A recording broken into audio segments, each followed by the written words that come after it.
Hello students, let us start our next session with the new topic, potential due to a system of charges.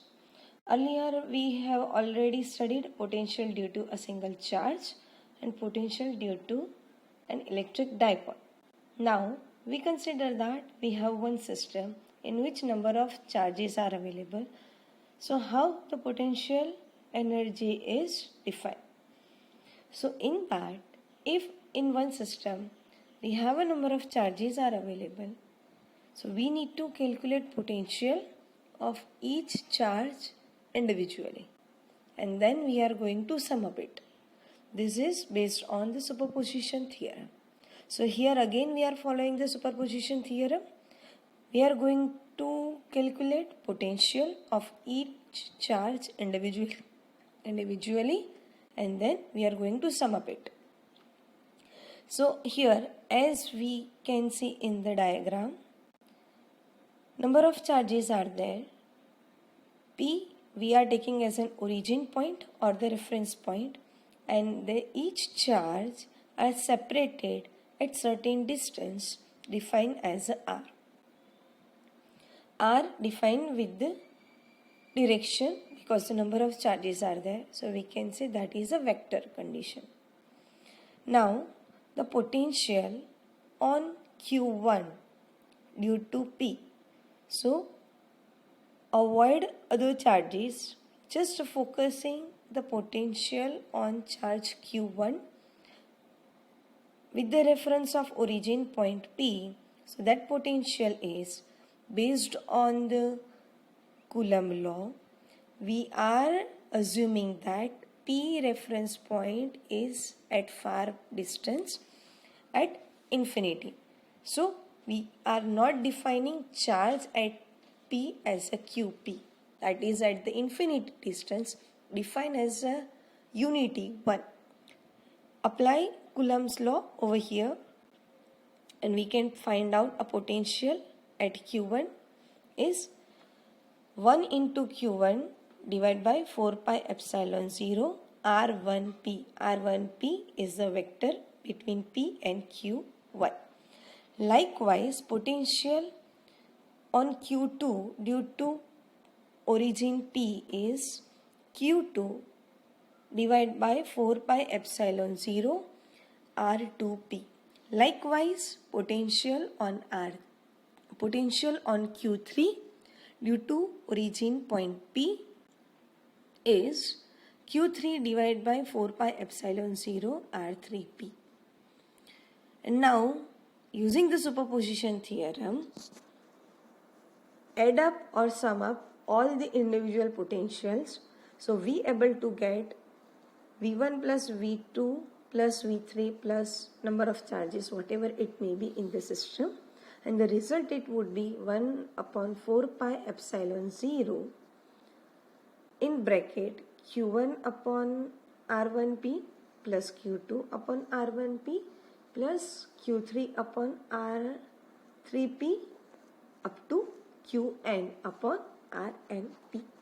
So this is how we can apply superposition theorem and able to get system of charges, potential due to a system of charges. Now based on that, let us focus on the example. Two charges 3 into 10 raised to minus 8 coulomb and minus 2 into 10 raised to minus 8 coulomb are located 15 centimeter apart. At what point on the line joining the two charges in the electric potential 0? Take the potential at infinity to be 0. Here what it defines, two charges are there. For example, Q1 and Q2, they are apart at the distance 15 centimeter, and we want to find out a point between these two charges where its resultant value would be 0. Consider, for example, x-axis, positive charge, that is consider on the left, and negative charge consider on the right. Now we want to find out the point where resultant charge would be 0. consider this point in between these two charges. The distance between these two is a 15 centimeter. Consider that the point, for example P, where the resultant charge would be 0, that point is x distance apart from the positive charge. So we can say that the resultant 0 point is away x minus 15 or 15 minus x apart from it, based on the point is away or in between these two. Right? I repeat, the resultant point is 0 may be away from the whole, both the two charges, or that resultant point can be in between these two charges. Initially we consider that is in between these two charges, for example. So from the positive charge, resultant point is away at the x distance. So the negative charge is away as 15 minus x. So now, based on the superposition theorem, the potential is, for example, potential on positive charge is 1 by 4 pi epsilon 0 3 into 10 raised to minus 8 by r is x. It is in centimeter. So x into 10 raised to minus 2. And potential on negative charge, it can be minus 1 by 4 pi epsilon 0 2 into 10 raised to minus 8 divided by 15 minus x into 10 raised to minus 2. Now based on the superposition theorem, algebraic sum of these two potentials we are supposed to do, and in question it asked that resultant would be 0. So apply the superposition theorem, combine or make the sum of these two potentials equivalent to 0. So it would be 3 by x minus 2 by 15 minus x equal to 0. Then the resultant value is x equal to 9 centimeter. Now if we are assuming that the resultant sum of 0 charge point, for example away from these two charges, then above equation is modified like x minus 15. Replace 15 minus x with x minus 15. So the result x value is 14 centimeter.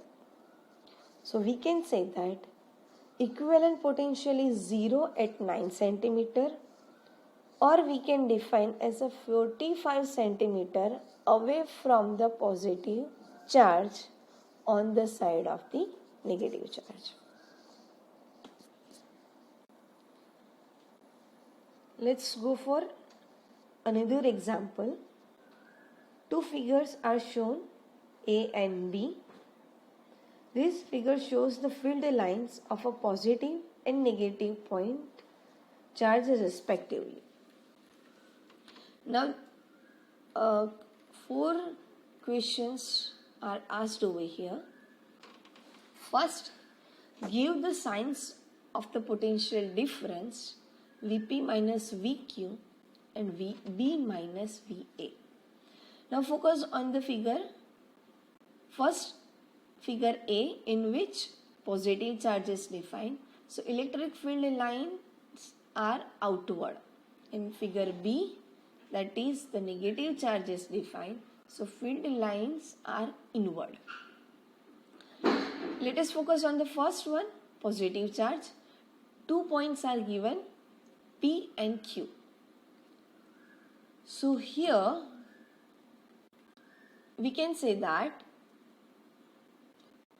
point P is more positive compared to the Q, right?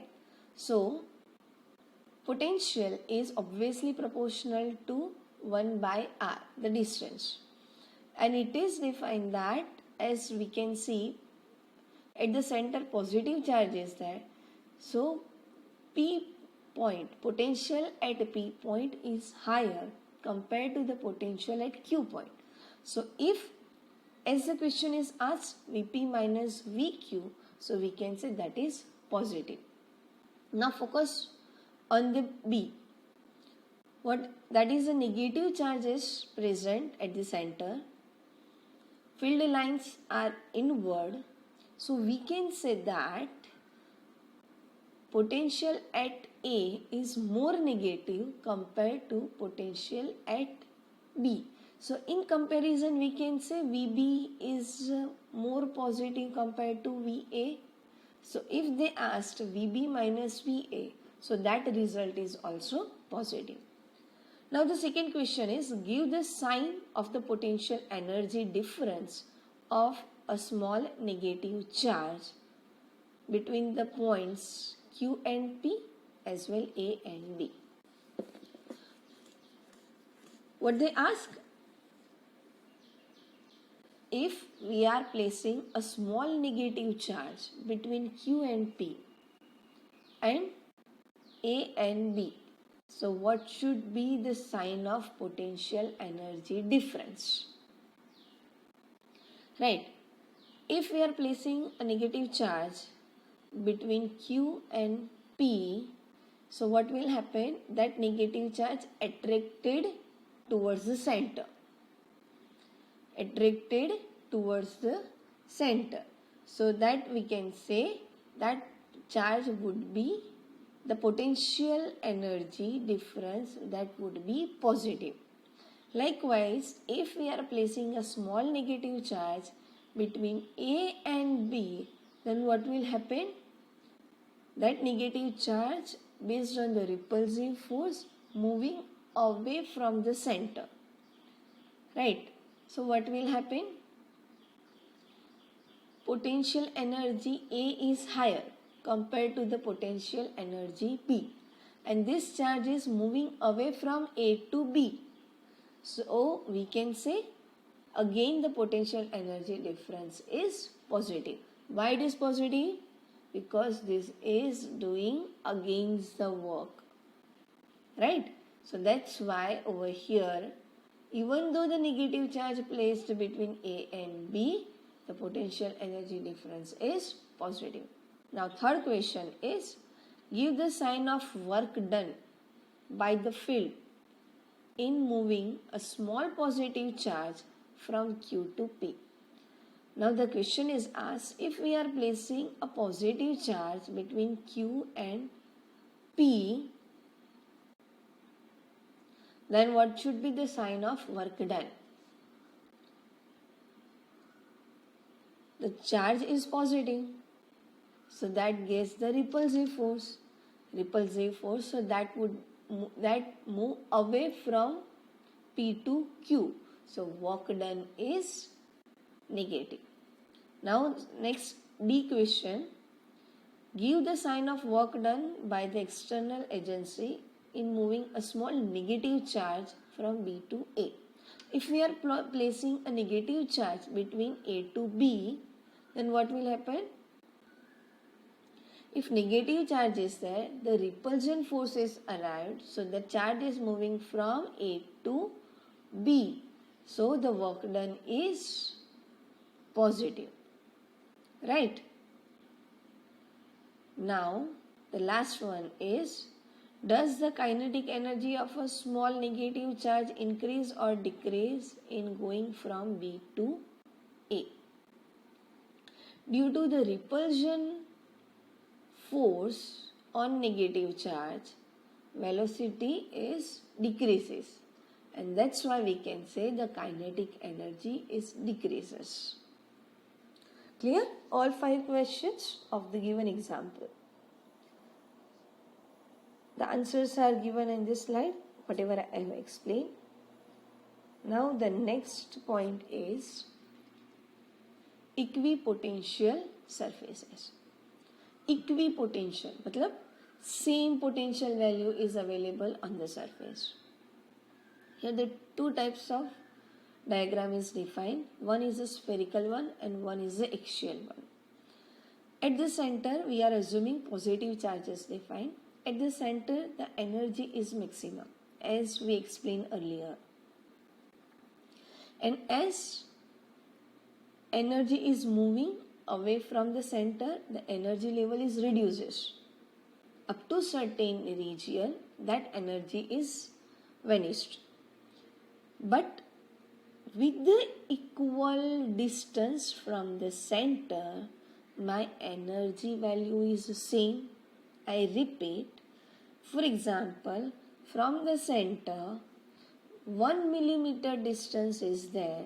So with that radius, if we are drawing the circle on the same circle, on the circle of 1 millimeter radius, can we say the same energy level is there? Likewise, if we are drawing a 1 centimeter radius circle, so can we say onto the circle same energy level is there? Right? Clear. So this is what the equipotential.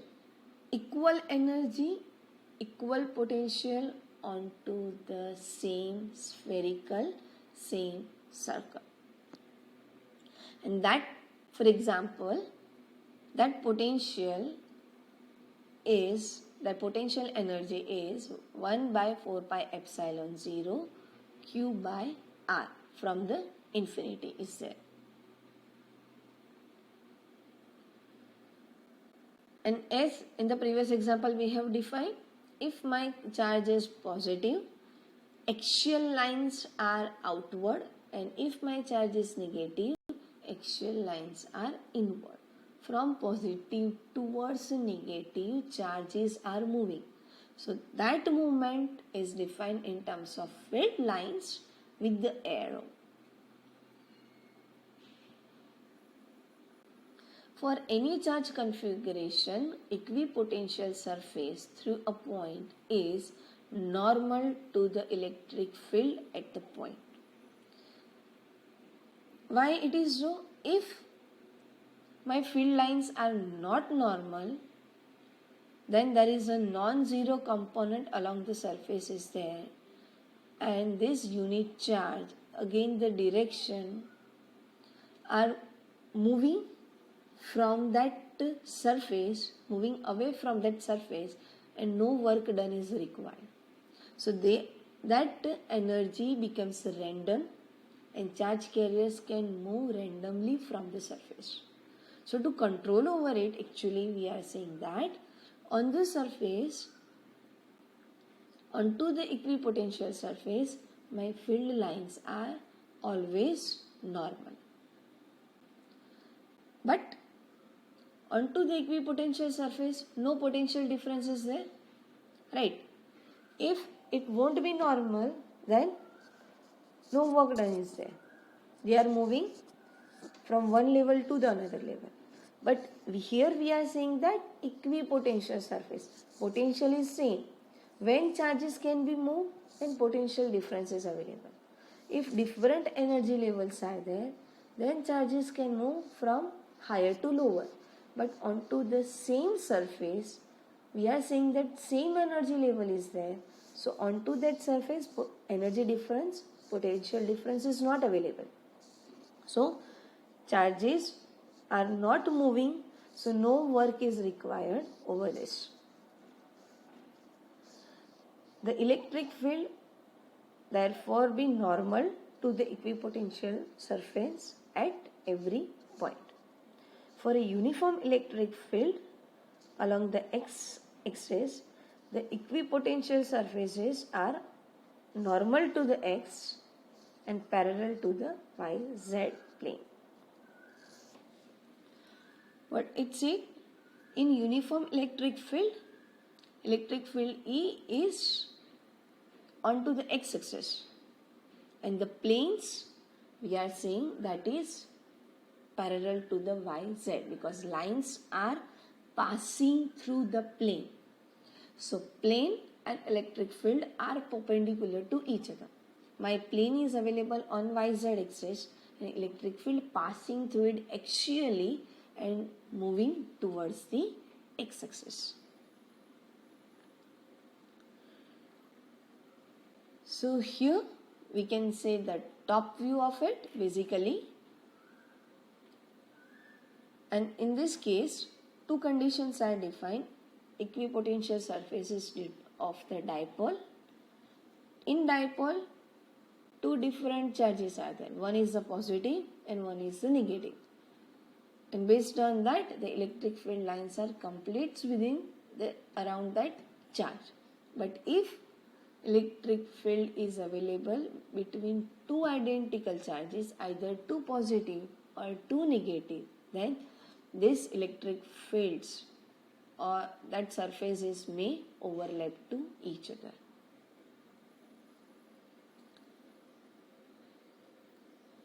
So here we are going to end up our session now. I hope you all understood. Thank you.